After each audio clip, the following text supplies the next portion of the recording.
বৈশাখের শেষে হাঁসফাঁস গরম থেকে স্বস্তি পেয়েছে রাজ্যবাসী। দক্ষিণ থেকে উত্তর গত কয়েকদিন ধরে বিক্ষিপ্তভাবে ঝড় বৃষ্টিতে ভিজছে। আবহাওয়া দপ্তরের পূর্বাভাস, শনিবার শপথ গ্রহণের দিন রাজ্যে আরও বাড়বে ঝড় বৃষ্টির দাপট। বজ্রবিদ্যুৎ সহ বৃষ্টিপাতের পাশাপাশি 30 থেকে 40 কিলোমিটার বেগে বইবে ঝড়।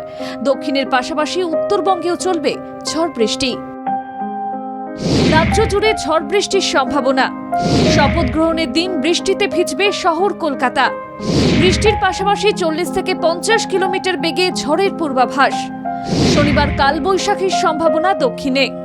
রবিবার পর্যন্ত ঝড় বৃষ্টি চলবে দক্ষিণবঙ্গে। উত্তরেও চলবে ঝড় বৃষ্টি। উত্তরে ঝড় বৃষ্টি চলবে শনিবার পর্যন্ত। আবহাওয়া দপ্তরের পূর্বাভাস, শুক্রবার বজ্রবিদ্যুৎ সহ ঝড় বৃষ্টিপাতের সম্ভাবনা দক্ষিণবঙ্গের সব জেলাতেই। পুরুলিয়া, বাঁকুড়া, পূর্ব ও পশ্চিম বর্ধমান, হুগলি এবং কলকাতাতে ঝড় বৃষ্টির সম্ভাবনা বেশি। বজ্রবিদ্যুৎ সহ হালকা থেকে মাঝারি বৃষ্টির সঙ্গে 40 থেকে 50 কিলোমিটার প্রতি ঘন্টা গতিবেগে দমকা ঝোড়ো বাতাস বইবে। শুক্রবারের পর শনিবার নতুন সরকারের শপথ নেওয়ার দিনও ঝড় বৃষ্টি চলবে রাজ্যে।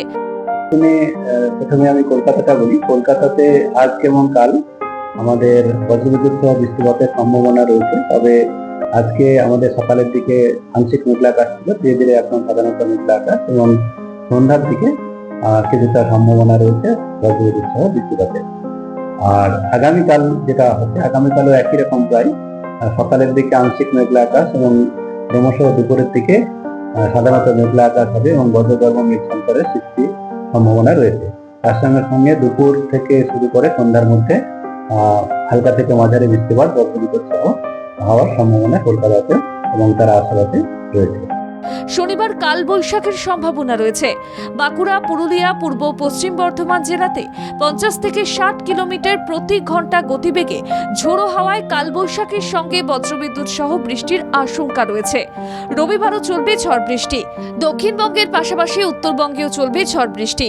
শনিবার পর্যন্ত ঝড় বৃষ্টির পূর্বাভাস উত্তরে। ভারী বৃষ্টিপাতের সম্ভাবনা আপাতত নেই। সর্বোচ্চ এবং সর্বনিম্ন তাপমাত্রায় বড়সড় পরিবর্তনও নেই।